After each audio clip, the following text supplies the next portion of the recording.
Party में गए थे वो सिद्धारमैया और डी शिव कुमार के नेतृत्व में कांग्रेस के साथ कोलैबोरेशन बना करके सरकार बनाना चाहते हैं।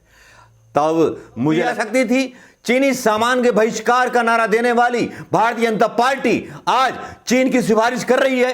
क्या इनकी जूत और चप्पलों से स्वागत नहीं किया जाना चाहिए? शर्म भरे बयानों की आज बात करेंगे भारतीय जनता पार्टी के नेताओं की, और बात करेंगे कि कर्नाटक में किस तरह गिरने वाली है भारतीय जनता पार्टी की सरकार। ये मोदी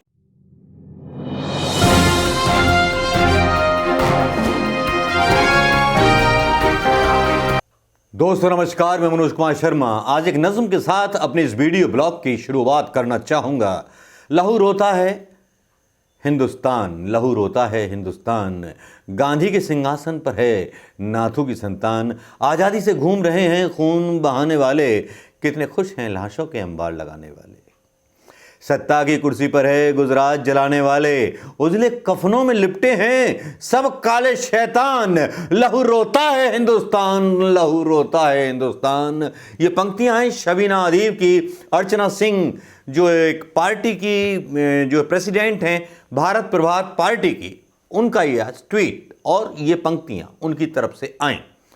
तब इस बात को लेकर के एक सवाल दिमाग में उठना बहुत लाजमी था कि ऐसा क्या हुआ, और वो सवाल हमने देखा ट्विटर पर। बेशर्म भरे बयानों की आज बात करेंगे भारतीय जनता पार्टी के नेताओं की, और बात करेंगे कि कर्नाटक में किस तरह गिरने वाली है भारतीय जनता पार्टी की सरकार, उसके बारे में ही बात करेंगे। ये एक सनसनीखेज न्यूज़ होगी, लेकिन साथ में हम जिक्र करेंगे उन बेशर्म लोगों का जिनका देश के लिए कोई योगदान स्वतंत्रता से पहले नहीं था, फ्रीडम फाइटिंग में कोई योगदान नहीं था, बस हवा के तौर पर कारपोरेटों के हाथों आए, पैसों से उन्होंने वोट खरीदे, ईवीएम से उन्होंने सेटिंग की और जीत लिया हिंदुस्तान का वो लोकतंत्र। लोकतंत्र को अंगूठा दिखा दिया और लोकतंत्र को मात दे दी।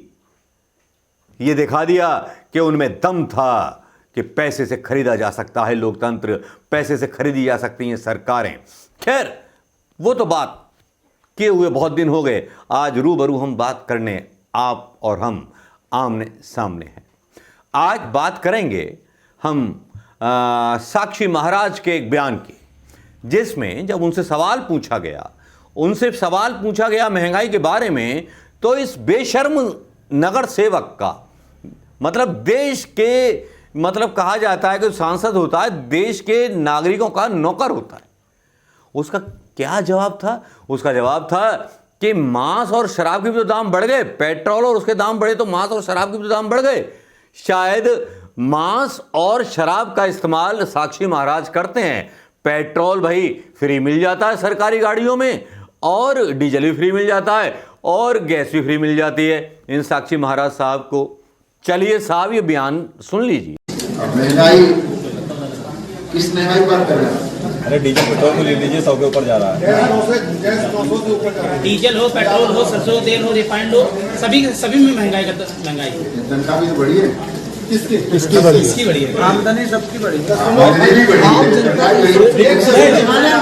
रिक्शा चलाने वाला जब आपको तेल महंगा दिखाई दे रहा है, सब्जी दाल महंगाई दे रही है, मीट की दुकान पर जो खड़े रहते हैं पूछा भी महंगा हो गया है, शराब की दुकान पर खड़े पूछा भी महंगा हो गया है, नहीं पूछते ना? शराब की दुकान पर लगती है, कभी पूछा महंगी होगी कि नहीं होगी?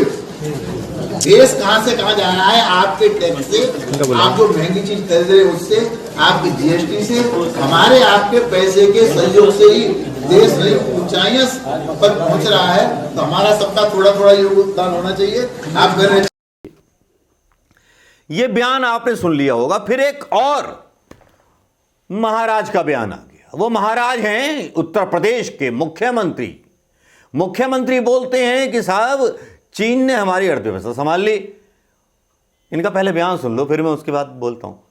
स्थान पर है 3 लाख करोड़ रुपए से अधिक का निवेश उत्तर प्रदेश में हम लोगों ने कराया, और कोरोना कालखंड में तो आपने देखा होगा देश की पहली डिस्प्ले यूनिट उत्तर प्रदेश में स्थापित हुई, और वह निवेश भी हमारे यहां कहां से आया था?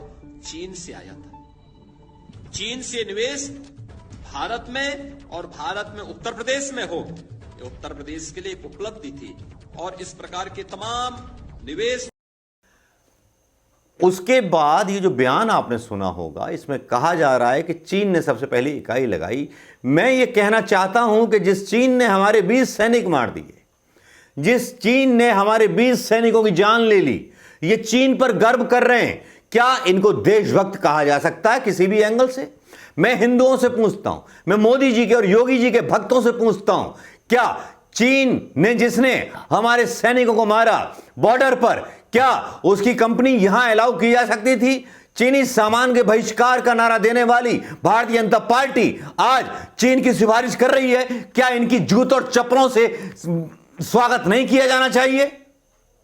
क्या खून निखोलता है हिंदुस्तानियों का? क्या खून पानी हो गया है हिंदुस्तानियों का? क्या खून पानी हो गया है उन देश प्रेमियों का जो सवाल नहीं कर सकते? क्या अंजना ओम कश्यप का खून पानी है? गोदी मीडिया का खून पानी है? उन पत्रकारों के पास एक जरा सा भी दम नहीं है कि इन लोगों से सवाल पूछ सके? इस बात को लेकर के चीन की तारीफ करते हुए योगी जी नजर आते हैं। हद हो गई भाई इन नमूनों की। भारतीय जनता पार्टी के नमूनों ने वाकई में हद पार कर दी। नितिन गडकरी रोड टैक्स लेने के बाद कहते हैं कि भैया टोल तो सबको देना पड़ेगा। भाई वाह, कमाल की बात कर दी आपने तो भाई नितिन गडकरी साहब। आप भी मतलब एक नमूनों में आपकी भी कमी है, मतलब नमूनों में आपकी भी गिनती है। ऐसे ही नहीं बोलते, आपकी मजाक उड़ाई जाती सोशल मीडिया पर। मतलब ऐसे लोगों का, ऐसे गंदे लोगों का सत्ता में आ जाना जो देश के बारे में ना सोच करके अपने बारे में सोच रहे हो, वाकई में हैरान और परेशान कर देने वाला है, दिमाग को परेशान कर देने वाला है। लेकिन इसी बीच एक खबर आती है, खबर जो चौंकाती है। खबर में दावा किया जाता है कि साहब कर्नाटक में भारतीय जनता पार्टी की सरकार गिरने वाली है। डी शिव कुमार जो है पूरी तरह से वहां एक्टिव हो गए और करीब 12 से लेके 24 जो भारतीय जनता पार्टी में गए थे, वो सिद्धारमैया और डी शिव कुमार के नेतृत्व में कांग्रेस के साथ कोलैबोरेशन बना करके सरकार बनाना चाहते हैं। तब मुझे लगता है यह सबसे बड़ा झटका होगा और इतना बड़ा झटका शायद कभी लगा नहीं होगा। यहां अमित शाह जैसी कोई पॉलिटिक्स नहीं खेली जा रही, ना उन भारतीय जनता पार्टी विधायकों को खरीदा जा रहा है, ना उनको लालच दिया जा रहा है। लेकिन यहां एक ट्विटर आईडी अर्जुन नाम की ये ट्वीट करती है और ये दावा करती है साथ में बोल करके कि साहब अब जो है किस्मत जो है कर्नाटक की बदलने वाली है। हालांकि कर्नाटक को लेकर के सदानंद गौड़ा पर जो था एक शानदार ट्रेंड चला था उनके कैरेक्टर लूज होने के, उनके सेक्स स्कैंडल को लेकर के, जिसको लेकर के काफी सारी चर्चा सोशल मीडिया पर चलती रही। लेकिन जब ये न्यूज ब्रेक होती है कि डी शिव कुमार और सिद्धारमैया इस प्रयास में लगे हुए हैं कि जो कांग्रेस के नेता छोड़ करके गए थे वो वापस आएंगे और सरकार बनेगी, कांग्रेस की कर्नाटक में सबसे बड़ा उलटफेर होगा और भारतीय जनता पार्टी और अमित शाह के लिए सबसे बड़ा झटका इसलिए भी क्योंकि झटके इन्होंने देश को बहुत दे लिए, लेकिन कर्नाटक जैसी अगर स्टेट इनको झटका देती है। हां, येदियुरप्पा का एक बयान और आया इसी बीच। येदियुरप्पा ने दावा किया कि विधानसभा के चुनावों में मोदी लहर कहीं से कहीं तक नहीं थी। मोदी का कोई चमत्कार कर्नाटक के चुनाव में नहीं था, वहां केवल खरीद करके सरकार बनाई गई। येदियुरप्पा का यह विद्रोही हो जाना भारतीय जनता पार्टी के लिए शायद नुकसानदायक होगा। लेकिन अब कर्नाटक में अगर सरकार बदलती है डी शिव कुमार के नेतृत्व में और सिद्धारमैया के नेतृत्व में, तो लगता है कि भारतीय जनता पार्टी की उल्टी गिनती शुरू हो चुकी है और साथ में शुरू हो चुका है उन लोगों के खिलाफ विद्रोह कर्नाटक से जिन लोगों ने इस देश की परंपराओं को, इस देश के लोकतंत्र को बर्बाद करने में कसर नहीं छोड़ी। न्यायपालिका हो या ऑर्गेनाइजेशंस हो, सबको ध्वस्त कर दिया।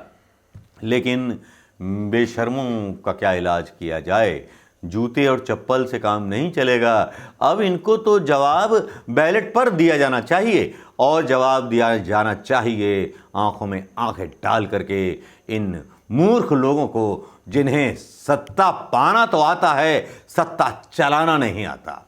दोस्तों, कर्नाटक पर आपकी क्या प्रतिक्रिया है और उन नेताओं के ऊपर क्या प्रतिक्रिया है भारतीय जनता पार्टी की जिन्होंने ये बयान दिए? ट्वीट करना मत भूलिएगा और शेयर करना मत भूलिएगा, अपने कमेंट देना मत भूलिएगा। नमस्कार, जय हिंद दोस्तों।